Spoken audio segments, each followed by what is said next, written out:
ఈ రోజే సోమవతి అమావాస్య. సోమవారం అమావాస్య వస్తే దానిని సోమవతి అమావాస్య అని పిలుస్తారు. ఎంతో పవిత్రమైన విశిష్టమైన రోజు ఇది. ఈ రోజు ఈ కథను విన్నా, చదివినా, చెప్పినా సకల శుభాలు కలుగుతాయి, శివానుగ్రహం కలుగుతుంది. మరి ఆ కథ ఏంటో ఇప్పుడు ఈ వీడియోలో తెలుసుకుందాం. శివునికి సోమవారము అంటే ఎంతో ఇష్టం అన్నమాట అందరికీ తెలిసిందే. అమావాస్య నాడు ఆయన్ని పూజిస్తే కూడా విశేష ఫలితం లభిస్తుందని చెబుతూ ఉంటారు. ఇక సోమవారము అమావాస్య కలిసి వచ్చే రోజే సోమవతి అమావాస్య. శివారాధనకు విశిష్టమైన రోజు ఇది. దక్ష యజ్ఞం కదా అందరికీ తెలిసిందే.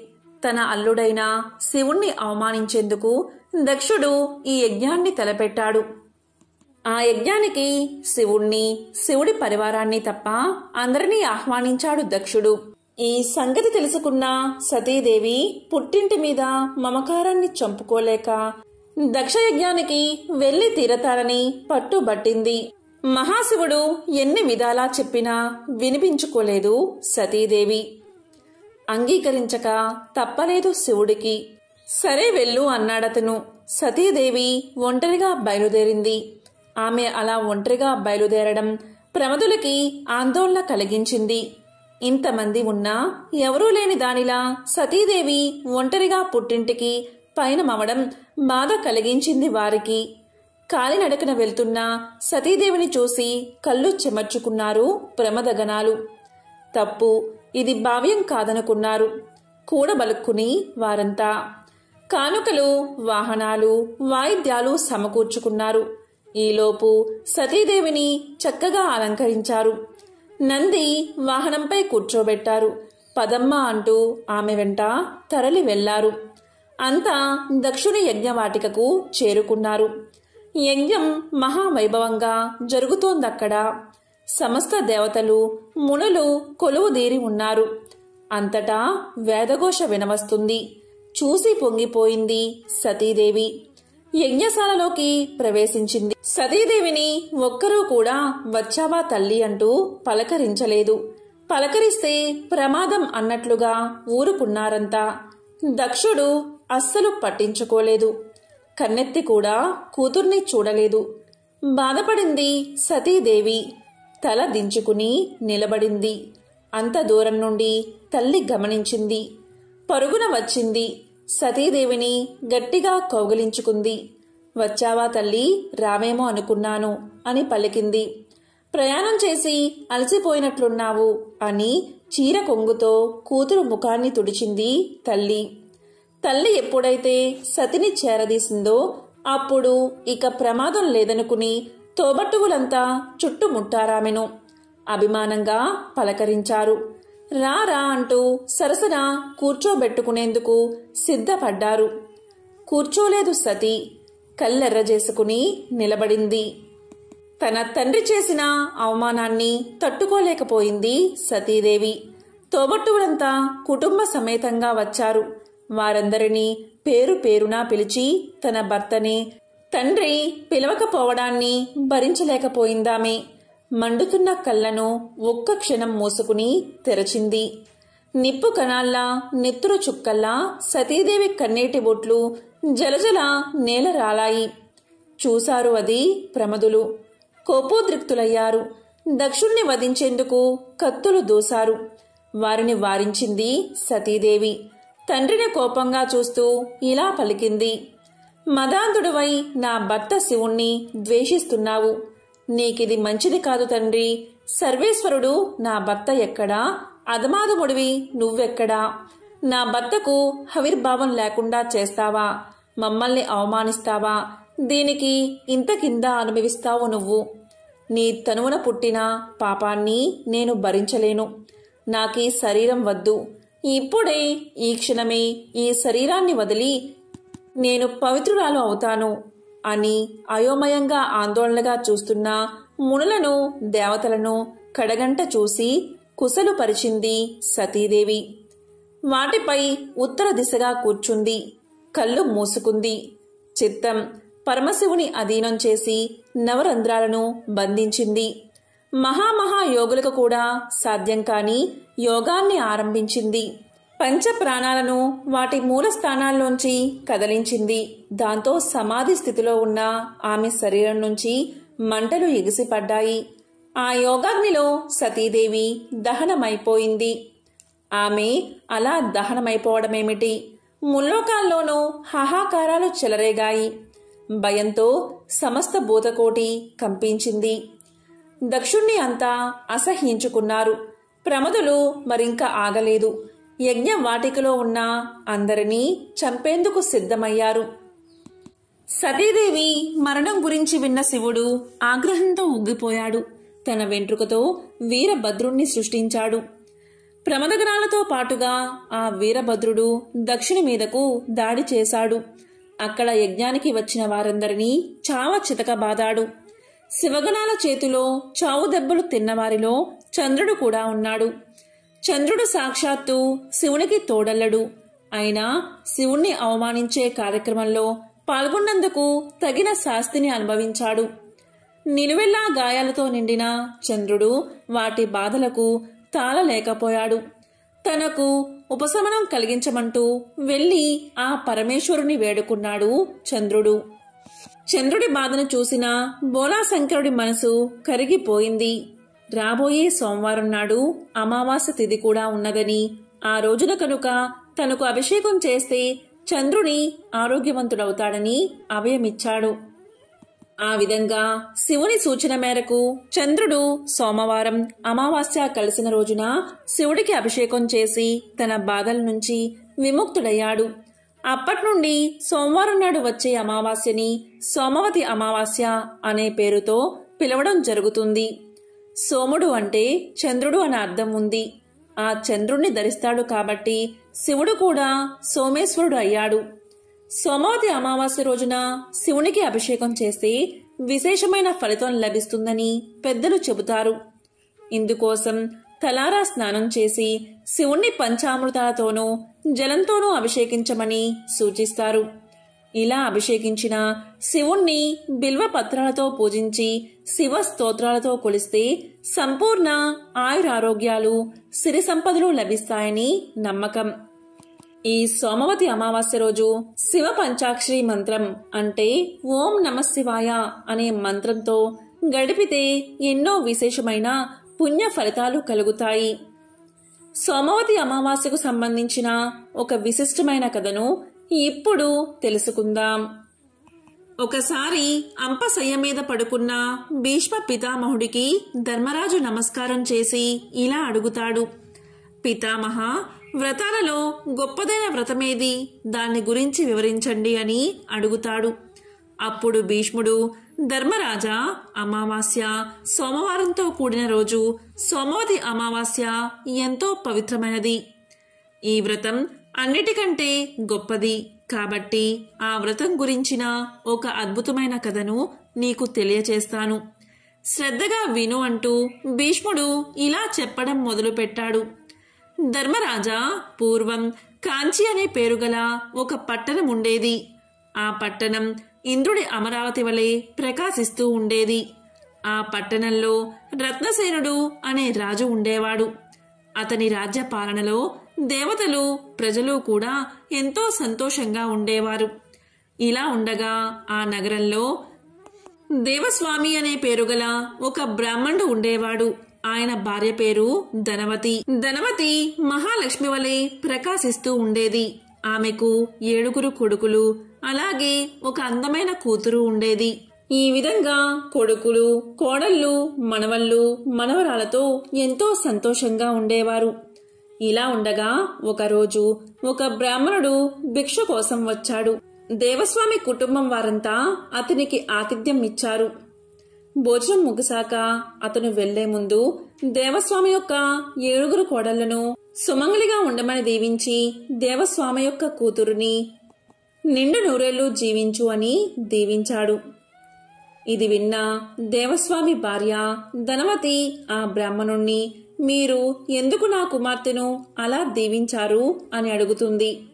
అప్పుడు ఆ బ్రాహ్మణుడు ఇలా సమాధానం చెప్తాడు. ఓ ధనవతి, నీ కుమార్తె గురించి చెప్తాను విను. నీ కుమార్తె వివాహ సమయంలో సప్తపది మధ్య ఆమె భర్త చనిపోతాడు. ఆమెకు వైధవ్యం ప్రాప్తిస్తుంది.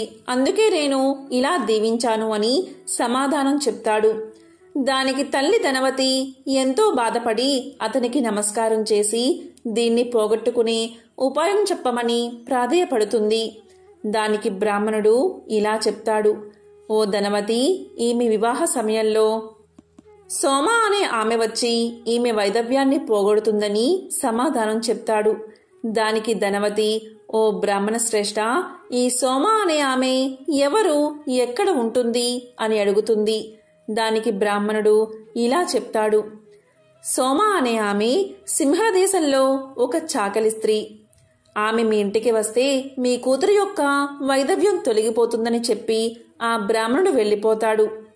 ఇక ధనవతి తన కొడుకుల్ని పిలిచి జరిగిందంతా చెప్తుంది.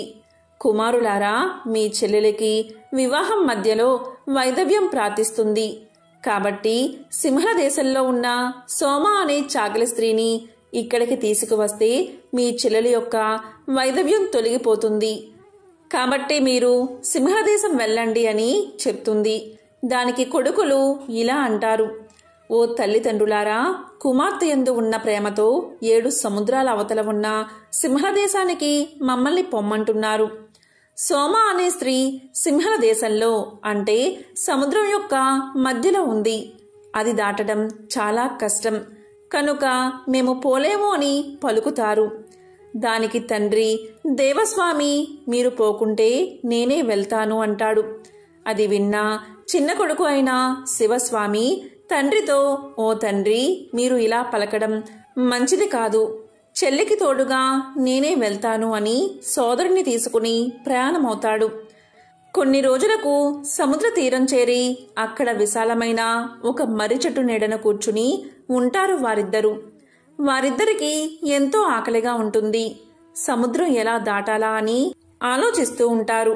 ఇది ఇలా ఉండగా ఆ చెట్టు వద్ద ఉన్న ఒక పెద్ద పక్షి మెత్తని మాంసాన్ని తెచ్చి తన పిల్లలకి పెట్టి పిల్లల్ని పోషిస్తూ కాపాడుకుంటూ ఉంటుంది.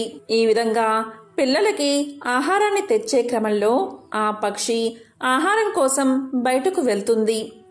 అదే సమయంలో, పక్షి లేని సమయంలో ఆ పిల్లలను తినడానికి ఒక పెద్ద పాము చెట్టు ఎక్కుతూ ఉంటుంది. ఇది గమనించిన శివస్వామి వెంటనే ఆ పామును ఒక పెద్ద కర్రతో కొట్టి చంపేస్తాడు. ఇది జరిగాక ఆ పక్షి మాంసాన్ని తెచ్చి పిల్లలకు పెట్టగా పిల్లలు అవి ముట్టుకోలేదు. వెంటనే గద్ద చూసి ఎందుకు తినలేదు అని పిల్లల్ని అడగగా జరిగిందంతా పిల్లలు తెలియజేస్తాయి. వెంటనే ఆ పక్షిరాజు వారిద్దరి దగ్గరికి వచ్చి, మీరు చేసిన దానికి నేను ఎంతో కృతజ్ఞుణ్ణి. మీ కోరిక ఏమిటి అని అడుగుతుంది. దానికి ఆ అన్నా చెల్లెళ్ళు, ఓ పక్షిరాజా, ఈ సముద్రం మధ్యలో ఒక ద్వీపం ఉంది. ఈ సముద్రాన్ని ఎలా దాటాలో మాకు అర్థం కావడం లేదు. అక్కడ సోమ అనే ఆమెను మేము కలవాలి. అలా చేస్తే నా చెల్లి యొక్క వైధవ్యం తొలగిపోతుందని శివస్వామి తెలియచేస్తాడు. దానికి పక్షిరాజు, సరే, రేపు ఉదయమే నేను అక్కడికి చేరుస్తాను అని చెప్పి పక్షి పిల్లలకు ఆహారం పెట్టి మరుసటి రోజు ఉదయమే ఆ పక్షి ఆ అన్నా చెల్లెలిద్దరినీ తన వెన్ను మీద కూర్చోబెట్టుకుని 7 సముద్రాల అవతల ఉన్న సింహల ద్వీపంలో ఉన్న సోమ అని చాకలి స్త్రీ ఇంటి ముందు దించుతుంది.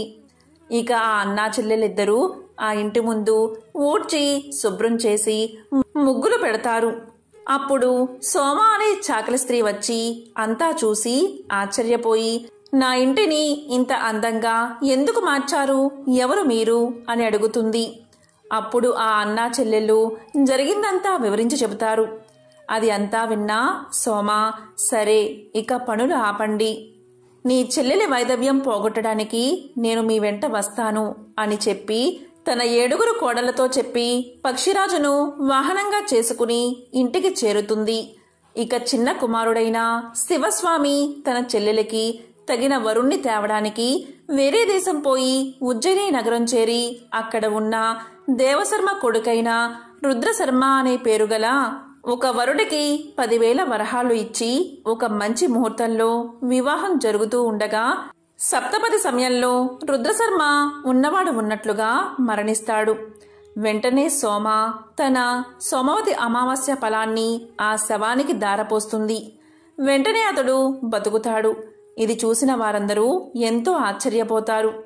కానీ తన నోము ఫలాన్ని దారపోయడంతో ఇంటి వద్ద ఉన్న సోమ అనే స్త్రీ యొక్క 7 కొడుకులు మరణిస్తారు. ఈ సంగతి కనిపెట్టిన సోమ అందరి వద్ద సెలవు తీసుకుని ఇంటికి ప్రయాణమవుతుంది. వెళ్లే దారిలో కనిపించిన రావి చెట్టును చూసి 108 ప్రదక్షిణాలు చేస్తుంది. ఇక్కడ ఇలా చేయగానే ఇంటి దగ్గర మృతి చెందిన ఆమె కుమారులు నిద్ర నుండి లేచినట్లుగా లేచి నిలబడ్డారు. చాకలి స్త్రీ సోమ ఇంటికి చేరగా 7 కోడళ్ళు ఆమె చుట్టూ చేరి జరిగిన అద్భుతం గురించి చెప్పి ఇలా ఎందుకు జరిగిందో చెప్పమనగా చాకలి స్త్రీ సోమ సోమవతి అమావాస్య యొక్క వ్రతఫలమని చెప్పి ఆ కోడళ్ల చేత కూడా ఆ వ్రతాన్ని ఆచరింపచేసింది. సోమవారం అమావాస్యతో కూడిన రోజు రావి చెట్టు చుట్టూ ప్రదక్షిణ చేసి చివరిలో ఒక పండును చెట్టు మొదట్లో పెట్టి నమస్కారం చేయాలి అని ధర్మరాజుకు భీష్మ పితామహుడు తెలియచేస్తాడు. ఎంతో విశేషమైన ఈ సోమవతి అమావాస్య రోజు పితృలకు పిండ ప్రదానం చేయడం ఎంతో మంచిది. అలాగే ఈ రోజు వివాహితులు అవివాహితులు రావి చెట్టు చుట్టూ 108 ప్రదక్షిణలు చేయడం వల్ల కోరుకున్న కోరికలు నెరవేరతాయట.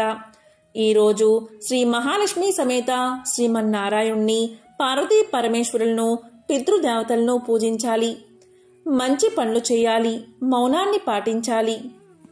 ఎంతో విశిష్టమైన ఈ సోమవతి అమావాస్య రోజు గంగానది త్రివేణి సంగమం లేదా ఏదైనా పుణ్యనదుల్లో స్నానాన్ని ఆచరిస్తే ఐశ్వర్యం కలుగుతుంది. రోగాలు బాధలు తొలగిపోతాయి. పితృదేవతలు ఉన్నత లోకాలకు వెళ్లడానికి మార్గం ఏర్పడుతుంది. వేద వ్యాస మహర్షి చెప్పిన దాని ప్రకారం సోమవతి అమావాస్య నాడు పేద పిల్లలకు అన్నదానం చేసి పుణ్యనదుల్లో స్నానం ఆచరించిన వారికి 1000 గోవులు దానం చేసిన పుణ్యం లభిస్తుంది. సోమవతి అమావాస్య రోజున పూర్వీకులను స్మరించుకుంటూ నువ్వులను సమర్పించాలి. అదేవిధంగా లేని వారికి వస్త్రాలను దానం చేస్తే కూడా ఎంతో మంచిది. మార్గశిర సోమవారం సందర్భంగా మహాశివయ్యకు సంబంధించిన విశేషమైన కథలను ఇప్పుడు విందాం. పూర్వం పాండుపురం అనే ఊళ్ళో అనేక మంది బ్రాహ్మణులు నివసిస్తూ ఉండేవారు. ఆ ఊరి పక్కనే ఉన్న మాలపల్లెలో ఒక నిరుపేద వృద్ధురాలు జీవిస్తూ ఉండేది. ఆమెను ప్రతి ఒక్కరూ కూడా గుడ్డవ్వ అని పిలిచేవారు. ఆమె గొప్ప శివభక్తురాలు.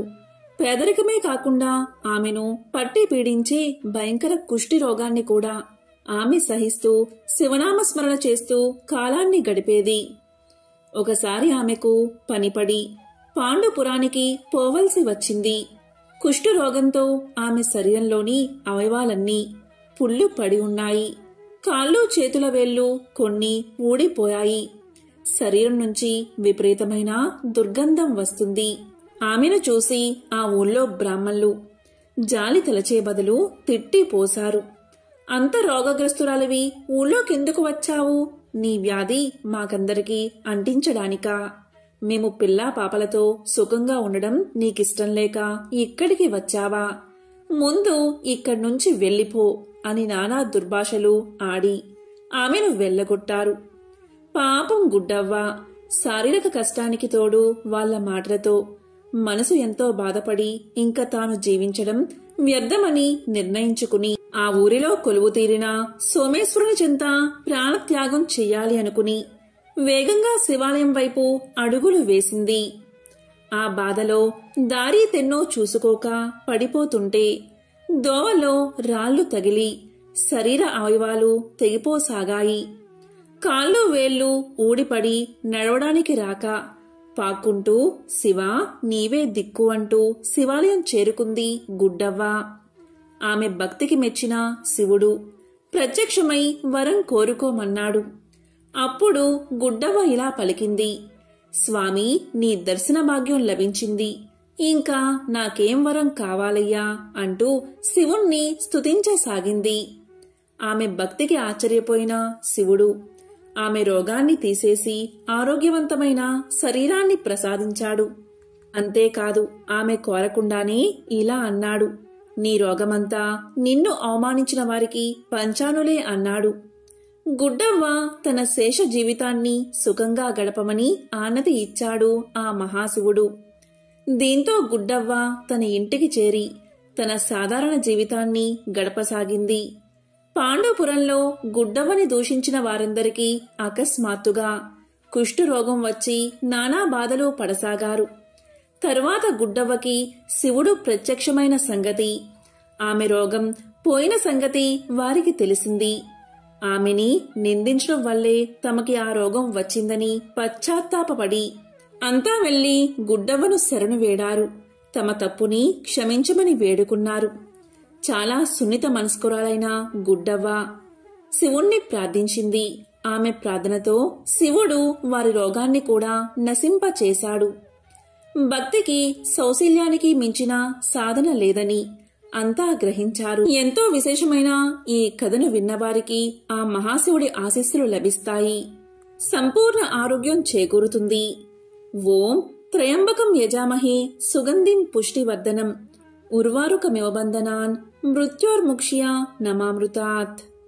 అందరికీ శక్తినిచ్చే ముక్కంటి దేవుడైన సుగంధ పరిమళం కలిగి పుష్టిని వృద్ధి చేసే 3 కన్నుల వాడైన ఓ పరమేశ్వర, నిన్ను నేను పూజిస్తున్నాను. తొడిమ నుంచి దోస పండును ఎలా వేరు చేస్తున్నావో అలాగే మృత్యువు నుంచి నన్ను వేరు చెయ్యి. అమృత సమానమైన మోక్షం నుంచి నేను విడవకుండా ఉండేటట్లు చెయ్యి స్వామి అని వేడుకోవాలి. పూర్వకాలంలో ఒక గ్రామంలో శివదేవుడు అనే ఒక మహాశివభక్తుడు ఉండేవాడు. ఇతను ప్రతిరోజు కూడా తమ ఊరిలో ఉన్నటువంటి శివాలయానికి ఈ శివదేవుడు ఒట్టి చేతులతో వెళ్లకుండా బాగా కాచి చల్లార్చినటువంటి ఒక కుంచుడు పాలను ఆలయానికి తీసుకుని పోయి పరమేశ్వరుడికి నైవేద్యంగా వాటిని ఆరగింపు చేస్తూ ఉండేవాడు. అలా భక్తితో స్వామివారికి నమస్కారం చేసి ఆపై ఆ పాలను ఇంటికి తీసుకుని పోయేవాడు. ఈ విధంగా పరమ నిష్ఠతో ప్రతిరోజు కుంచుడు పాలను ఆ పరమేశ్వరుడికి ఆరగింపు చేస్తూ ఉండేవాడు ఆ శివభక్తుడు. ఇలా కాలం గడుస్తూ ఉండగా ఒకరోజు ఆ శివదేవునికి ఒకసారి భార్యతో కలిసి పొరుగురు వెళ్లవలసిన పని పడుతుంది. దాంతో తాను నిష్ఠగా చేసేటటువంటి శివపూజ అలాగే పరమేశ్వరుడికి పాలను నివేదన చేసేటటువంటి పని ఏ విధంగా చెయ్యాలి అని తీవ్రంగా ఆలోచిస్తూ ఉన్నాడు శివదేవుడు. అప్పుడు శివదేవుడు తన కుమార్తెను పిలిచాడు. ఆమె పేరు గొడగూచి. ఆమెతో శివదేవుడు ఇలా పలికాడు, అమ్మా, ప్రతిరోజు నువ్వు శివాలయానికి వెళ్లి పరమశివుడికి పాలను నైవేద్యంగా పెట్టు. ఈ బాధ్యత సక్రమంగా నెరవేర్చు అని చెప్పి తల్లిదండ్రులు వెళ్లిపోయారు. తర్వాత రోజున ఆవు పాలను శుభ్రంగా మరగబెట్టి కుంచెడు పాలను కొలిచి శివాలయానికి సమర్పణగా తీసుకుని వెళ్తుంది గొడగూచి. పాలు ఎవరికీ కనబడకుండా పైన కొంగు కప్పుతుంది. శివాలయానికి ఎదురుగా పాలను పెట్టి పాలను తాగమని శివలింగాన్ని కోరుతుంది. పాలు శివలింగం ముందర పెట్టి అమాయకత్వంతో శివుడు వచ్చి స్వయంగా తానే పాలు తాగుతాడు అనుకుంటుంది ఆ చిన్ని పిల్ల. కాని ఎంతసేపైనా శివుడు ఆ పాలు తాగకపోయేసరికి ఎంతో బాధపడుతుంది. పాలు తాగమని శివుణ్ణి ప్రార్థిస్తుంది. ఎంత ప్రార్థించినా సరే శివుడు పాలు తాగకపోయేసరికి ఎందుకు తాగడం లేదని ఎన్నో కారణాలను ఆలోచిస్తుంది. ముక్త భక్తితో గొడగూచి శివుణ్ణి ప్రశ్నలు అడగడం ప్రారంభిస్తుంది. ఏమైంది? ఎందుకు పాలు తాగడం లేదు? చిన్నపిల్లను నేను. పాలు తెచ్చానని తాగడం లేదా? నీవు ఇప్పుడు పాలు తాగు. నీకు కావాలంటే గుజ్జు భోగిరపు పాలను తెచ్చిస్తాను అని కోరింది. అయినా శివుడు పాలు తాగలేదు. మళ్ళీ ఆమె ఇలా పలికింది, ఎందుకు పాలు తాగడం లేదు? పాలు వేడిగా ఉన్నాయా? కమ్మని వాసన రావడం లేదా? పాలు శుభ్రంగా లేవా? ఏమైనా పాలు విరిగిపోయాయా? పాలల్లో నుంచి ఏమైనా వాసన వస్తుందా? పాలల్లో ఎక్కువ నీళ్లు కలిసాయా? ఈ పాలు నీకు సరిపోవా? ఎందుకు తాగడం లేదు అని ఎన్నో ప్రశ్నలు వేసి ఒకసారి నేను తెచ్చిన ఈ పాలు తాగు అని కోరింది. అయినా మహాశివుడు పాలు తాగలేదు. మళ్ళీ ఆమె ఇలా పలికింది, నేను ఒంటరిగా పాలు తెచ్చానని తాగడం లేదా? ఈ గిన్నె బాలేదా? నాకు నైవేద్యం పెట్టడం రాదని నీవు తాగడం లేదా? పాలపై మీగడ సరిగ్గా లేదా? ఈ పాల మీద వేరే ఎవరైనా దృష్టి పడిందని నీవు తాగడం లేదా? ఊరికే ఏ కారణం లేకుండా ఎందుకు తాగడం లేదు అని వివిధ ప్రశ్నలతో గొడగూచి తన మనసులో ఆలోచించి శివుడితో మాట్లాడింది. తన తల్లి తమ్ముడికి ఏ విధంగా ఆశపెట్టి తినిపిస్తుందో ఆ విధంగా గొడగూచి కూడా శివుడికి ఆశపెట్టే ప్రయత్నం చేసింది. ఎలా అంటే, నువ్వు పాలు తాగితే గుజ్జన్నం తినిపిస్తా, నూనె పోలాలు తెస్తాను, కలకండ పాలనం తినిపిస్తాను అని కోరింది. నీవు పాలు తాగితే జాతరకు తీసుకువెళ్తాను, తినడానికి తీసుకువెళ్తాను, పాయసం తినిపిస్తాను, శైవులు జరుపుకునే పండుగకు తీసుకువెళ్తాను, పాలలోకి అటుకులు తెస్తాను అని ఆశపెట్టి పాలను తాగించే ప్రయత్నం చేసింది గొడగూచి. కాని శివుడి దగ్గర నుంచి ఎటువంటి జవాబు లేకపోయేసరికి ఎంతో దుఃఖంతో విలపించింది. ఎన్ని ప్రయత్నాలు జరిగినా శివుడు వచ్చి పాలు తాగకపోయేసరికి ఆమె ఎంతో బాధపడింది. ఆమె ఇలా అనుకుంది, శివుడు పాలు తాగకపోతే మా వాళ్ళు నన్ను చంపుతారు, వాళ్ళ చేతిలో నేను చావడం కంటే శివుడి ముందే మరణిస్తాను అనుకుని శివలింగానికి తల ఆనించి ప్రాణాలను విడిచిపెట్టడానికి సిద్ధమైంది. ఆమె చేష్టలు ఆమె ముక్త స్వభావానికి ప్రతీక. ఇది గమనించిన శివుడు పాలు తాగాడు. దాన్ని చూసిన గొడగూచి ఆ మహాశివుడితో ఇలా పలికింది, నేను చిన్న పిల్లను అని మరీ ఇంత ఏడిపిస్తావా? మా అన్నకు చెబుతాను ఉండు అని బెదిరించి పూర్తిగా చిన్నపిల్ల మనస్తత్వాన్ని నిరూపించుకుంది. ఇలా ప్రతిరోజు శివుడికి పాలు ఇచ్చి ఇంటికి తిరిగి వెళ్తూ ఉండేది ఆ గొడగూచి. ఒకానొక సమయంలో ఊరి నుంచి వచ్చిన శివదేవుడు సరిగ్గా గొడగూచి మహాశివుడికి పాలను సమర్పించి ఇంటికి తిరిగి వెళ్తూ ఉండగా తారసపడ్డాడు. ఆమె తన కుమార్తెను చూసి తన కుమార్తె చేతిలో ఉన్న పాల గిన్నెను చూసి, తల్లి, పాలు ఏం చేశావు అని అడిగాడు. అందుకు ఆమె, శివుడే పాలు తాగాడు నాన్నగారు అని సమాధానం చెప్పింది. కాని అతను ఆమె మాటలు నమ్మలేదు. ఏంటి, అబద్ధం చెప్తున్నావా? కన్న తండ్రితో అబద్ధం చెప్పడం సరైన పద్ధతి కాదు. ఎక్కడైనా శివలింగం పాలు తాగుతుందా అని తన కూతుర్ని కసురుకున్నాడు. గొడగూచి మహాశివుడు పాలు తాగిన వ్యవహారమంతా చెబుతుంది. కాని శివదేవుడు ఆ మాటలు నమ్మడు. ఓసే పాపిష్టిదానా, నేను చేసేటటువంటి వ్రతాన్ని నేలపాలు చేశావు కదే అనే ఆగ్రహంతో తన కూతుర్ని అనరాని మాటలు అంటాడు. ఇక ఆమె ఎంత చెప్పినప్పటికీ ఆమె మాటలు నమ్మడు ఆ శివదేవుడు. మర్నాడు ఆమె తన వెంట తన తండ్రిని పరమేశ్వరుడి మందిరానికి తీసుకుని వెళ్తుంది. రోజూ మాదిరిగానే ఆ పాలను మహాశివుడి ముందు పెట్టి ఆరగించవయ్యా అని పిలుస్తూ ఉంటుంది. కాని స్వామి మాత్రం ఉలుకోలేదు, పలకలేదు. అప్పుడు శివదేవుడికి అంతులేని కోపం వస్తుంది. ఓసి, రోజూ కూడా నువ్వే తాగుతూ ఆ శివుడు తాగుతున్నాడు అని చెబుతున్నావా? మరి రోజూ తాగే ఆ మహాశివుడు ఈ రోజు ఎందుకు తాగలేదు? కనీసం చూడనైనా ఎందుకు చూడలేదు? కన్న తండ్రిని అబద్ధపు మాటలతో మోసగిస్తావా? ఎన్ని కథలు చెప్పి నన్ను మోసం చేశావే అని కూతుర్ని కోప్పడి తన కూతురుతో నీ కడుపు చీల్చి ప్రాణాలు తీస్తాను అంటూ గొడగూచి వెంట పరుగెత్తి పట్టుకోబోయాడు. దాంతో ఆమె భయంతో వణికిపోతూ మహాశివుడి దగ్గరకు చేరి గట్టిగా ఏడుస్తూ ఓ లింగమూర్తి, ఓ లింగమూర్తి అంటూ లింగ స్వరూపాన్ని గట్టిగా పట్టుకుంటుంది.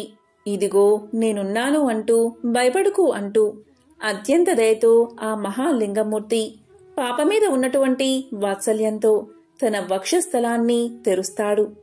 పాప అందులోకి చొరబడుతుంది. తండ్రి వెంటపడుతూ పాప వెంట్రుకలను చిక్కించుకుంటాడు. ఎక్కడికి పోతావే అంటూ శివదేవుడు వెనుక పడినా ఆ దివ్యలింగం ఆ పాపను తనలో ఐక్యం చేసుకుంటుంది. ఎంతో నిశ్చలమైనది, నిర్మలమైనది గొడగూచి యొక్క భక్తి. అందుకే ఆ పరమేశ్వరుడు శివభక్తుణ్ణి కాదని అతని బిడ్డకు దర్శనం కల్పించాడు, తనలో ఐక్యం చేసుకున్నాడు. ఇంతకన్నా నిదర్శనం ఏముంటుంది? ఆ మహాశివుడి లీలలు ఎంతో విశిష్టమైనవి.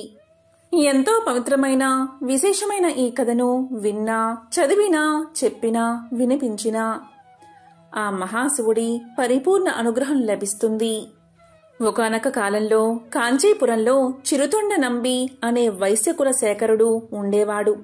అతను అఖండ శివభక్తి తత్పరుడు. ఆయన భార్య తిరువెంగ నాంచి. ఆ పుణ్య దంపతులు జంగమ ఆరాధన తత్పరులు. వారి పుత్రుడు సిరియాలుడు.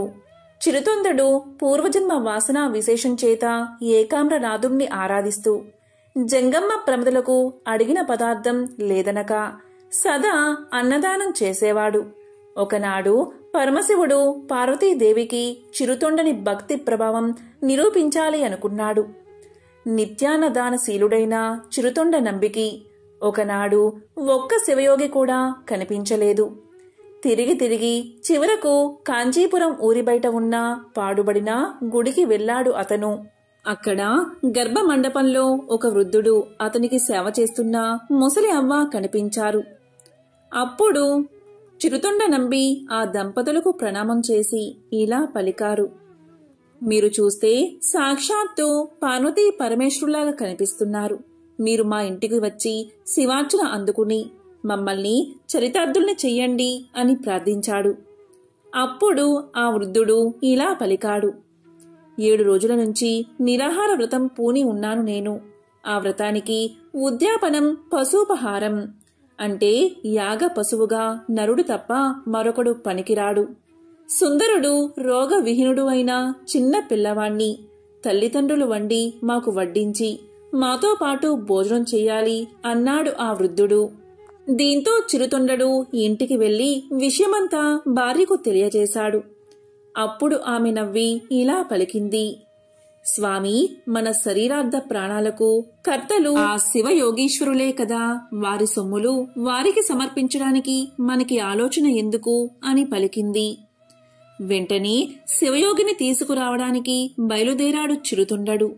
అంతకుముందే శివుడు మరొక వేషంలో గురువుగారి ఇంటిలో పాఠాలు చదువుకుంటున్న సిరియాలుని దగ్గరకు చేరుకున్నాడు. ఆ జటాధారిని చూడగాని సిరియాలుడు ఎదురుగా వెళ్లి సాష్టాంగ నమస్కారం చేశాడు. భక్తి తాత్పర్యంతో నమస్కారం చేస్తూ నిలుచున్న సిరియాలునితో ఇలా పలికాడు: నాయనా, నీ తండ్రి చిరుతొండ నంబి నిన్ను చంపి ఒక నిర్భాగ్యుడైన శివయోగికి ఆహారంగా పెట్టబోతున్నాడు. తన కడుపున పుట్టిన కుమారుడి మెడకోసి చంపి జోగులకు పెట్టే క్రూరుడు ఈ లోకంలో ఎక్కడైనా ఉంటాడా? స్నేహశిరుని కాబట్టి ఈ విషయం నీకు చెప్పడానికై వచ్చాను. బతికుంటే బొలసాకు తినవచ్చు, నీ ప్రాణాలు కాపాడుకో అని చెప్పాడు. ఈ మాటలు విన్న సిరియాలుడు చెవులు మూసుకుని ఇలా అన్నాడు: మహానుభావా, నీవీ రకంగా మాట్లాడడం న్యాయమా? ఇతరుల కోసమై శరీరాన్ని, ధనాన్ని వ్యయం చేయడం కంటే ఈ జన్మకు సార్థకత ఏమున్నది అన్నాడు.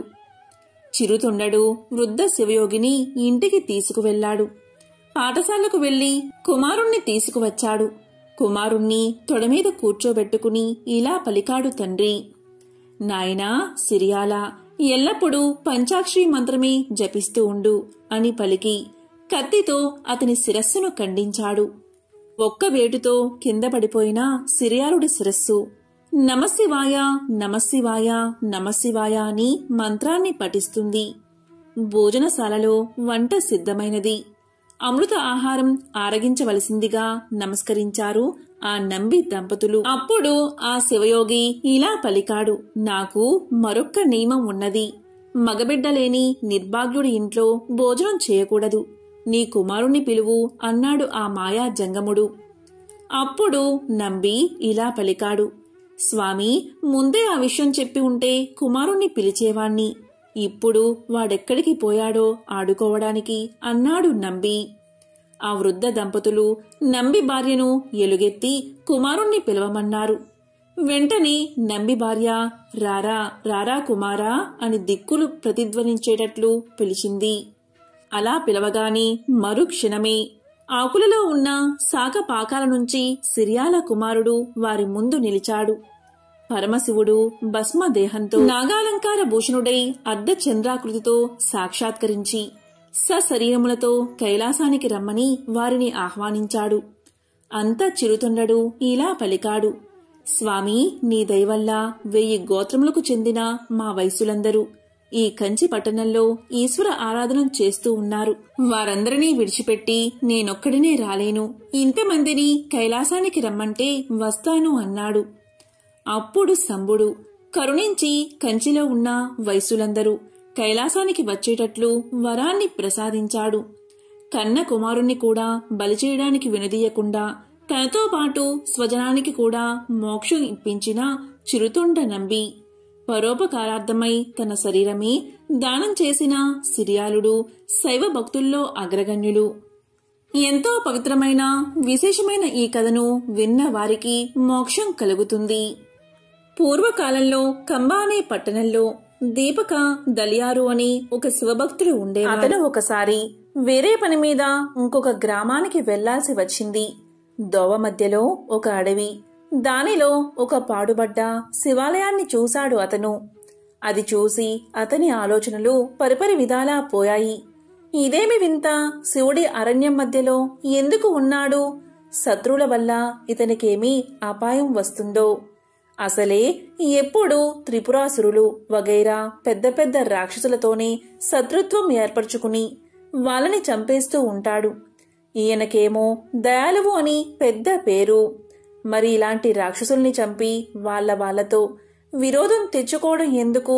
రాక్షసులు మహాబలవంతులు, వారితో విరోధం మంచిది కాదు. అటువంటి విరోధులు ఉన్న ఇతడు కారు చీకట్లు కమ్మి ఇలాంటి దట్టమైన అడవిలో ఎవరి సహాయం లేకుండా ఒక్కడూ ఉండవచ్చా?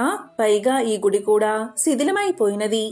గోడలు అస్సలు గట్టిగా లేవు, తలుపులు ద్వారబంధాలు లేవు, చుట్టూ ప్రాకారం కూడా లేదు, పార్వతీదేవి ఉండే చోటు కూడా లేదు. ఇలాంటి పాడుబడిన గుడిలో ఏ పూజా పునస్కారం లేకుండా ఇలా ఉండే అవసరం ఈయనకేం వచ్చింది అనుకున్నాడు. కొంచెం ఆలోచించి, సరే, ఇక్కడ ఒక పెద్ద గోపురంతోనూ చుట్టూ ప్రాకారంతోనూ నేను పట్టుబట్టి ఒక మంచి ఆలయాన్ని నిర్మిస్తాను అనుకుని తిరిగి తన గ్రామానికి పోయి తన ఆస్తినంతా అమ్మి ఆ డబ్బు తీసుకువచ్చి అక్కడ ఒక గొప్ప ప్రాకారం కట్టించి దాని మధ్య ఒక పెద్ద ఆలయం అన్ని హంగులతోనూ నిర్మించి పార్వతీదేవికి కూడా ప్రత్యేకించి ఆలయం నిర్మించాడు. అంతేకాదు, అక్కడ పూజలు యథావిధిగా జరపడానికి కావలసిన వారిని నియోగించి వారికి ఇల్లు కట్టించి దుకాణాలు ఏర్పాటు చేసి అన్ని రకాల వృత్తుల వారిని ఏర్పాటు చేసి ఒక ఊరినే నిర్మించాడు. తాను ధర్మకర్తగా ఉండి పూజలు సక్రమంగా జరిపించేవాడు. ఆ విధంగా కొన్నేళ్లు గడిచింది. తరువాత డబ్బులన్నీ అయిపోయి అందరికీ ఇవ్వవలసిన నెల బత్తములకు సకాలంలో ఇవ్వకపోవడంతో ఆలయంలో కొలువుకు నియమించబడ్డ వారంతా మానేశారు. ఇక దీపక దలియారు కొన్నాళ్లు ఉన్నంతలో గ్రామస్తుల చేతని పూజలు నిర్వహించేలా చేశాడు. కొన్నాళ్లకి వాళ్లు కూడా ఇవన్నీ మానుకుని ఊరు విడిచి వెళ్లిపోయారు. అయినా దీపక దలియారు తన పట్టు విడవలేదు. తానే స్వయంగా పూజ చేసేవాడు. కొన్నాళ్లకి పూజా ద్రవ్యాలు లేకపోయినా రాత్రింపగళ్ళు అఖండ జ్యోతి వెలిగేటట్లు చేసేవాడు. కొన్నాళ్లకి దీపానికి కూడా నూనె దొరకడం కష్టమైంది అతనికి. అప్పుడు ఆయన చుట్టుపక్కనున్న చెట్టు కొట్టి తెచ్చి కాలుస్తూ దీపపు కాంతి కలగజేసేవాడు. అవి కూడా అయిపోయాక తాను కట్టించిన ఇళ్ల యొక్క పై కప్పును, దూలాన్ని, వాసములను, ద్వారబంధాలను ఏ చెక్క దొరికితే దానిని తీసుకొచ్చి దీపంలాగా వెలిగించేవాడు. కొన్నాళ్లకి అవి కూడా అయిపోయాయి. తానొక్కడే మిగిలాడు. స్వామి ఆలయంలో దీపం లేదు. అదే అతని బాధ. అప్పుడు అతనికి ఒక ఆలోచన వచ్చింది. తన జుట్టంతా పైకి కట్టుకుని దాని కొనలకు నిప్పు అంటించి అది వెలుగుతూ ఉండగా గుడి చుట్టూ తిరగసాగాడు. వెంట్రుకలు కాలి తలలోని మెదడు అంటుకుని కాలుచుండి వెలుగుతూ ఉన్నా ఆయనకి తెలియక అలాగే తిరగసాగాడు. అప్పుడు ఆ మహాశివుడు ప్రత్యక్షమై ఇలా పలికాడు, నీ భక్తికి మెచ్చాను, వరం కోరుకో అని అనగా ఆ భక్తాగ్రేసరుడు ఇలా పలికాడు, ఓ మహాశివా, నాకే వరమూ అక్కర్లేదు. మనమీ అరణ్యంలో ఉండవద్దు. పద పోదాం. ఈ ఆలయంతో సహా కైలాసానికి వెళ్దామన్నాడు. అది విని ఆ మహాశివుడు తన భక్తుడి కోరిక తీర్చడానికి ఆ ఆలయంతో సహా అతన్ని కైలాసానికి తీసుకుపోయాడు. మహాశివుణ్ణి అంతగా ఆరాధించి ఆయన గురించే జీవించి చివరికి వరం కోరుకోమన్నా తన కోసం కాక ఆయన కోసమే అడిగిన దీపక దళయారు కథ వల్ల నిస్వార్థంగా భగవంతుణ్ణి సేవించిన వారికి దక్కని వరాలు ఉండవు అని తెలుస్తుంది. ఎంతో పవిత్రమైన విశేషమైన ఈ కథను విన్నవారికి జన్మజన్మల పాపాలు తొలగి కోటి జన్మల పుణ్యం వస్తుంది. సకల శుభాలు కలుగుతాయి. భగవంతుడి భక్తిలో అనేక విధాల తరించిన వారున్నారు. ప్రియుడుగా ప్రేమించిన వారు, భర్తగా పూజించిన వారు, బిడ్డగా ఆదరించిన వారు, స్నేహితుడిగా అంకితమైన వారు, ఇలా ఎన్నో రకాల భక్తుల గురించి మనకు తెలుసు. అయితే ఒక మహిళ మాతృమూర్తి అయి శివుణ్ణి లాలించిన కథ మీకు తెలుసా? ఆవిడ పేరే బిజ్జ మహాదేవమ్మ. ఆ కథ ఏంటో ఇప్పుడు తెలుసుకుందాం. బిజ్జ మహాదేవమ్మ శివుడికి పరమ భక్తురాలు. ఆవిడ ఆలోచనలు ఎప్పుడూ శివుడి చుట్టూతానే తిరుగుతూ ఉండేవి. ఒకరోజు ఆవిడ ఇలా ఆలోచించసాగింది. శివుడికి భార్య ఉంది, పిల్లలు ఉన్నారు, పరిచరులందరూ ఉన్నారు. కాని తల్లి లేకపోవడానికి కారణం ఏమిటో? తల్లి లేకుండా ఇతను ఎలా పుట్టి ఉంటాడో? లోకంలో అందరూ జన్మించడానికి కారణం తల్లే కదా. అంటే తల్లి ఇతనికి ఉన్నట్లు కనబడదేమిటి? తల్లే ఉంటే ఇతనికి ఇన్ని పాటలు వచ్చేవా? తల్లే ఉంటే ఇతన్ని బిచ్చమెత్తనిచ్చేదా? తానే ఏదో విధంగా బిడ్డను సాకేది కదా. బిడ్డ ఇలా బిచ్చమెత్తుతుంటే ఏ తల్లి చూసి సహిస్తుంది? తల్లే ఉంటే ఇతనికి మంచి మంచి వస్త్రాలు కట్టబెట్టేది కాని ఇలా తోలు ధరించనిచ్చేదా? తన బిడ్డడు వల్లకాటిలో ఉండి బూడిద పూసుకుని తిరుగుతూ ఉంటే చూస్తూ ఊరుకునేదా? పైగా విషం తాగేటప్పుడు అడ్డుపడకుండా ఉంటుందా? పాపం, ఇతనికి ముందు తల్లి ఉండి తర్వాత గతించి ఉండవచ్చు. ఆవిడ తల్లి హృదయం ఇంకా చాలా ఆక్రోశించింది. అయ్యో, లోకంలో ఇంతమంది తల్లులు ఉన్నారు కదా, ఎవరైనా ఇతన్ని తమ బిడ్డగా భావించి చేరదీసి మంచి చెడు చెప్పొచ్చు కదా, ఇలాంటి పనులు చేయకుండా ఆపొచ్చు కదా అని అనుకుని, పోనీ ఇవాల్టి నుంచి ఎవరు చూసినా చూడకపోయినా నేను శివయ్యను నా బిడ్డగా చూసుకుంటాను అని నిశ్చయించుకుంది బిజ్జ మహాదేవమ్మ. శిశుపరిణామం గల ఒక శివలింగాన్ని తీసుకువచ్చి ఆ లింగంతో ఇలా పలికింది. నాయనా, ఇక నుంచి నువ్వు నా బిడ్డవు. నిన్ను ఇప్పుడే కన్నాను. ఇక నుంచి నా కన్నబిడ్డలా అత్యంత ప్రేమతో నిన్ను పెంచుకుంటాను అని ముద్దాడింది. ఆవిడ ఆ చిన్న లింగానికి పిల్లలకు చేసే సకల ఉపచారాలు, స్నానం చేయించడం, పాలు తాగించడం, నిద్రపుచ్చడం అన్నీ చేసింది. పాకే వయసు వచ్చినప్పుడు నా తండ్రి పాకుతున్నాడని ఆ లింగాన్ని ఎత్తుకుని మోకాళ్ళకి చేతులకి అంటుకున్న మట్టిని తుడిచేది. 5 సంవత్సరాల బాలుడయ్యే వరకు ఆ శివుడు కూడా చూడండి భక్తురాలి ముచ్చట తీర్చడానికి ఆవిడ కొడుకులాగే ఆవిడ చేసే ఉపచారాలన్నీ స్వీకరించాడు. ఒకసారి ఆ ముక్కంటి ఆ భక్తురాలికి మోక్షం ఇవ్వాలి అనుకుని ఆవిడని పరీక్షించడానికి ఒళ్ళో ఉన్నవాడు అలాగే కళ్ళు మూసుకుని స్పృహలేనట్లు పడుకున్నాడు. దాంతో ఆ తల్లి హృదయం తల్లడిల్లింది. అయ్యో బిడ్డా, నీకీ రోగం ఎక్కడ్నుంచి దాపరించింది? నేను పోయి నువ్వున్నా బాగుండేది. నిన్ను విడిచి నేను ఎలా ఉండగలను? కళ్ళు తెరిచి నన్ను చూడవేమి? ఒళ్ళు చల్లగానే ఉంది, నాడి బాగానే కొట్టుకుంటుంది. మరి ఈ మాయారోగం ఎక్కడ్నుంచి వచ్చింది? ఏ క్షణంలో ఊపిరిపోతుందో అన్నట్లు ఉంది పిల్లాడి పరిస్థితి అని పరిపరి విధాలా వాపోయింది. నువ్వు లేకుండా నేను బతకలేను. నీకేమైనా అవడానికి ముందే నేను ప్రాణాలు వదిలేస్తాను అని ఉరివేసుకోబోయింది. ఇంతలో పరమేశ్వరుడు తన పరివారంతో ప్రత్యక్షమై ఇలా పలికాడు. అవ్వా, నిన్ను ఉద్ధరించడానికి నేను ప్రత్యక్షం అయ్యాను. నీ భక్తికి లొంగి ఇన్నాళ్ళు నేను నీ బిడ్డగా వ్యవహరించాను. నీకేం వరం కావాలో కోరుకో అన్నాడు. దానికి ఆ అమాయకపు తల్లి తన బిడ్డే ఎదురుగుండా ఉండి మాట్లాడుతున్నాడు అనుకుని, నా తండ్రి, నాకే వరమూ అక్కర్లేదు. నీకే రోగమూ లేకుండా చిరంజీవివై నా కళ్ళ ఎదుట కలకలాడుతూ లోకోద్ధరణ చేయడమే నాకు కావాలి అంది. అప్పుడు ఆ సాంబశివుడు చిరునవ్వు నవ్వుతూ ఇలా పలికాడు. అవ్వా, నువ్వు తల్లివై నన్ను సంరక్షిస్తూ ఉండగా నాకు జబ్బేమి ఉంటుంది? నాకే అస్వస్థత లేదు. నువ్వేమీ అలాంటి అనుమానం పెట్టుకోవద్దు. నువ్వు కోరినట్లు నేను సదా నీ కళ్ళ ఎదుట కనబడుతూ ఉంటాను. నువ్వింక కొంతకాలం భూలోకంలో ఉండి తర్వాత కైలాసానికి వస్తావు అని వరాన్ని ఇచ్చి అంతర్ధానమయ్యాడు. చూసారా బిజ్జ మహాదేవమ్మ తల్లి ప్రేమ. ఆవిడకి తర్వాత కాలంలో కైలాసం ప్రాప్తించింది. ఎంతో విశేషమైన ఈ కథను విన్నవారికి కైలాస ప్రాప్తి కలుగుతుంది. పూర్వకాలంలో వైజకవ్వ అనే గొప్ప శివభక్తురాలు ఉండేది. ఆవిడ భర్త జైనుల్ని ఆశ్రయించి వారి మతాన్ని అవలంబించి వారితో కలిసిమెలిసి తిరుగుతూ ఉండేవాడు. భర్త జైనుల్లో కలిసిన వైజకవ్వ మాత్రం శివభక్తిని విడవలేదు. ఒకసారి వైజకవ్వ భర్త జైనులకి విందు చేయ సంకల్పించి ఇంట్లో ఆమె చేత రుచికరమైన వంటలన్నీ తయారు చేయించి తాను జైనులను తీసుకురావడానికి వెళ్లాడు. వైజకవ్వ శివభక్తురాలు కదా, ఆవిడకి తానింత కష్టపడి చేసిన వంటలు శివభక్తులు కాకుండా ఎవరో వచ్చి తినిపోవడం నచ్చలేదు. వారు వచ్చే లోపల ఒక్క శివభక్తుడికైనా తాను తయారు చేసిన భోజన పదార్థాలు ముందు పెట్టి తరువాత జైనులకు పెట్టాలని నిశ్చయించుకుని శివుణ్ణి ప్రార్థించి ఇంటి బయటకు వచ్చి వెతకసాగింది. భక్తుల కోరికలు తీర్చే ఆ పరమేశ్వరుడు తన భక్తురాలి కోరిక తీర్చడానికి ఒక ముని వేషంలో సదాశివ స్మరణ చేస్తూ అక్కడికి వచ్చాడు. అతన్ని చూసిన వైజకవ్వ అతనికి నమస్కారం చేసి ఇలా పలికింది.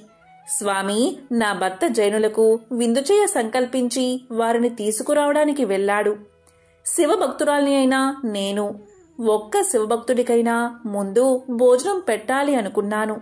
నా భర్త వచ్చే లోపల మీరు భిక్ష తీసుకుందురు గాని అందుకు లోపలికి రండి అని పిలుచుకుని వెళ్లి అతనికి సాదరంగా భోజనం వడ్డించింది. అతను కూడా భోజనం చేయడం మొదలుపెట్టి జైనులందరి కోసం వండిన పదార్థాలన్నీ ఒక్క నిమిషంలోనే తానొక్కడే పూర్తిగా తిని అదృశ్యమయ్యాడు. ముని రూపంలో ఉన్న సదాశివుణ్ణి ఇంటికి రాగానే చూసిన వైజకవ్వ భర్త అతను మళ్లీ కనిపించకపోయేసరికి వైజకవ్వ వేరే మతాన్ని అనుసరించడమే కాక ఎవరినో తీసుకొచ్చి తనకి నమ్మక ద్రోహం చేస్తుంది అనే చెడు ఆలోచనతో ఆమెను నానా దుర్భాషలు ఆడసాగాడు.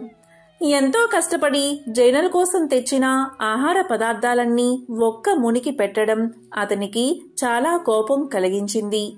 దాంతో అతను ఆమెని కొప్పు పట్టుకుని ఈడుస్తూ కాళ్లతో తన్నుతూ నేలమీద ఈడుస్తూ తిడుతూ రోడ్ల మీద తిప్పసాగాడు.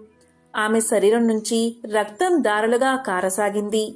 ఆ మహాసాధ్వి మాత్రం కొంచెమైనా భయపడక బాధపడక భర్త పెడుతున్న బాధలన్నీ సహిస్తూ పార్వతీసా శంభో శంకర, భక్త పరిపాలక, నీ భక్తురాలిని కాపాడే భారం నీదే అని ధ్యానించసాగింది.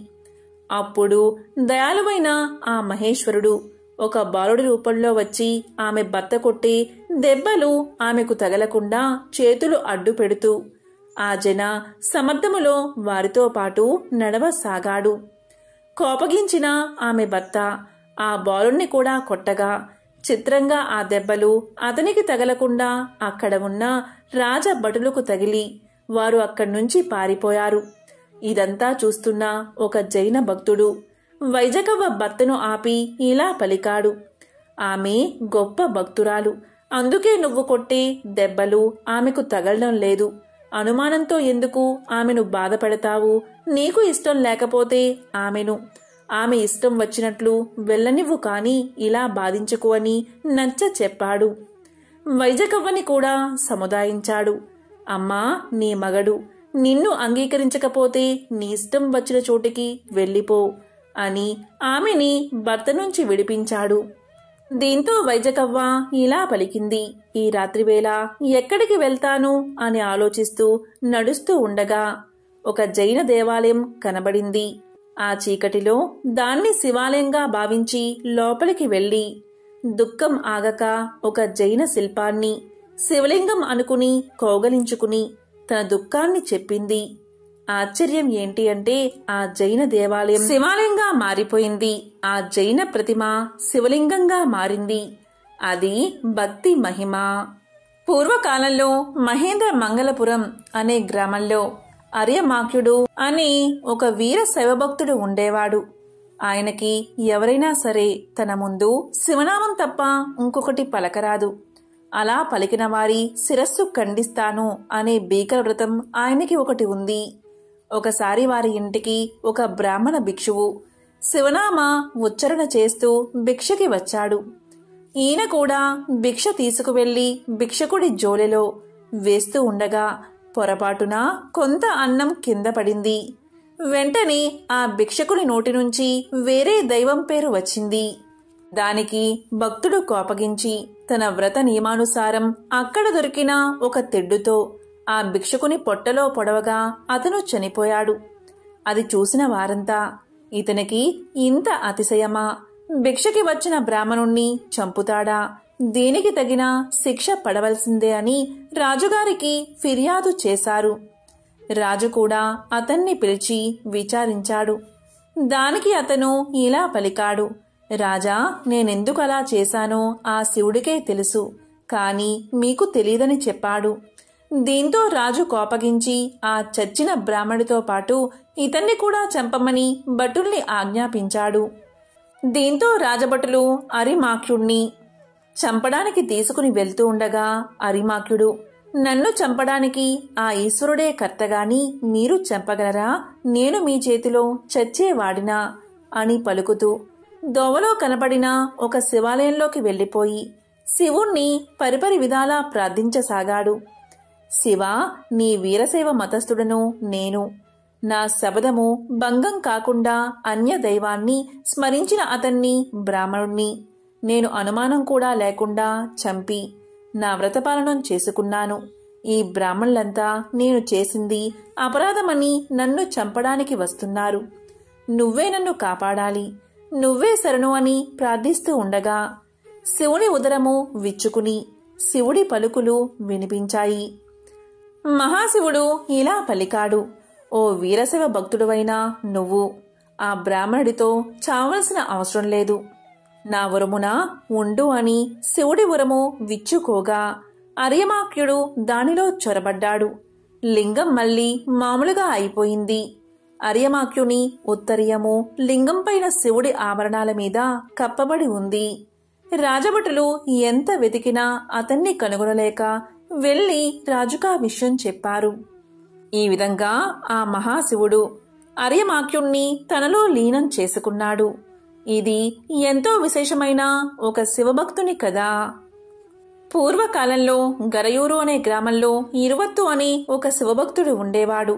అతను సర్వసంగ పరిత్యాగి, జంగమ పూజా తత్పరుడు, ధన బల సంపన్నుడు. అతను ఒక గొప్ప శివవ్రతం చేయడానికి అతనంతటా అతనే సంకల్పించుకున్నాడు. ఆ వ్రతం ఏంటి అంటే, ఏ శివభక్తుడికైనా ఎవరైనా ఎటువంటి అపచారం చేసినా ఆ అపచారం చేసిన వారు ఎవరైనా జంతువైనా మనిషైనా వాళ్ళని చంపేయడమే. ఒకసారి రాజుగారి పట్టపు ఏనుగు కట్లు వదిలించుకుని భయపడి మావటివారు అదిలిస్తున్నా లొంగక ఎదురుపడ్డ జంతువులను మనుషుల్లో విసిరివేస్తూ ఆ పురాన్నంతా చిందరవందరగా చేయసాగింది. ఆ ఊరిలో ఒక శివభక్తుడు శివపూజ కోసం పొద్దున్నే లేచి తోటలో సజ్జనిండా పూలు కోసుకుని ఇంటికి వెళ్తూ ఉండగా ఆ ఏనుగుకు ఎదురుపడ్డాడు. ఆ ఏనుగు అతన్ని తన తొండంతో ఎత్తి తన దంతాల మధ్య వేలాడునట్లు వేసుకుంది. ఆ ఏనుగు దంతమొకటి గుచ్చుకుని అతనికి విపరీతంగా రక్తం కారి ప్రాణావసాన సమయంలో శంభో శంకర మృత్యుంజయ, మృత్యుముఖాన ఉన్న నన్ను ఉద్ధరించు అని దీనంగా వేడుకున్నాడు. ఆ రోదన విన్న ఇరువత్తు ఎవరో భక్తుడికి ఏదో ఆపద వచ్చినట్టుంది, వెళ్లి చూద్దామని బయటకు వచ్చి చూశాడు. ఏనుగు కొరల మధ్య చిక్కుకుని తప్పించుకునే దోవలేక అంతిమ దశలో ఉన్నాడా అన్నట్లున్న ఆ భక్తుణ్ణి చూశాడు. వెంటనే ఇరువత్తు కొంచెం కూడా ఆలస్యం చేయకుండా తన వ్రత నియమాన్ని పాటించి ఆ ఏనుగు తొండాన్ని తన చేతిలోకి తీసుకుని లాగి మెడవంచి దానిపై ఉన్న మావటిని ఒక్క దెబ్బతో చంపాడు. మరొక గుద్దుతో ఆ మత్తేబం కుంభస్థలంపై గుద్ది దాన్ని పడేశాడు. కొమ్ముల నడుమ ఇరుక్కున్న ఆ భక్తుణ్ణి రక్షించి అతనికి సపర్యలు చేయసాగాడు. దీంతో రాజభటులు పట్టపు ఏనుగు విధ్వంసాన్ని, ఇరువత్తు దాన్ని చంపడాన్ని రాజుగారికి తెలియచేశారు. వెంటనే రాజు ఆ స్థలానికి వచ్చి ఇరువత్తుకు సాష్టాంగ నమస్కారం చేసి ఇలా పలికారు: స్వామి, నా పట్టపు ఏనుగు భక్తుని పట్ల చేసిన అపచారం నాది కాని దానిది కాదు. మృత్యులు చేసిన దోషాలకు రాజు శిక్షార్హుడు. జంతువైన ఆ ఏనుగుకి ఏం తెలుసు? దాన్ని లొంగదీసుకోలేని నాది తప్పు. ఈ భక్తుడు ప్రాణాపాయ స్థితిలో ఉన్నాడు. ఇతను బతుకుతాడో లేదో కూడా తెలియదు. భక్తుడు ఈ స్థితిలో ఉండగా నేను బతికి ఉండడం నా తప్పు. నన్ను అంతం చెయ్యండి. మీరలా చెయ్యకపోతే నా శిరస్సు నేనే ఖండించుకుంటాను అని గండ్ర కత్తెరతో తన తలను కత్తిరించుకోబోతూ ఉండగా సాక్షాత్తు ఆ పరమశివుడు తన పరివారంతో సాక్షాత్కరించి రాజు భక్తికి మెచ్చుకుని, నీ భక్తి సాహసాలకి నేను ఎంతగానో సంతోషించాను అని ఇరువత్తు వంక చూసి, నీ ప్రతినకు, రాజభక్తి సాహసాలకు నేను సంతోషించాను. నువ్వు రాజు కావలసిన వరాలు కోరుకోండి అన్నాడు మహాశివుడు. ఇరువత్తు అంతకుముందే చచ్చిన ఏనుగును, మావటివాణ్ణి బతికించమని, ఆ భక్తుడికి ఆరోగ్యాన్ని ప్రసాదించమని కోరాడు. ఇరువత్తుగాని రాజుగాని తమ కోసం ఏ కోరికలు కోరలేదు. భగవంతుడు వారికి సద్యో మోక్షమిచ్చి మీరీ లోకంలో సుఖంగా బతికి తరువాత నా లోకానికి వచ్చి నా గణములో చేరతారని వరాన్ని ఇచ్చి అంతర్ధానమయ్యాడు. శివుణ్ణి ప్రసన్నం చేసుకోవడం తేలిక. అందుకే భక్తవ శంకర అని ఆయన్ని పిలుస్తారు. ఎంతో పవిత్రమైన విశేషమైన ఈ రోజు ఈ కథలను విన్నా, చదివినా, చెప్పినా, వినిపించినా జన్మల పాపాలు తొలగి కోటి జన్మల పుణ్యం వస్తుంది. సకల శుభాలు కలుగుతాయి. ఓం నమః శివాయ. ఓం నమో నారాయణాయ.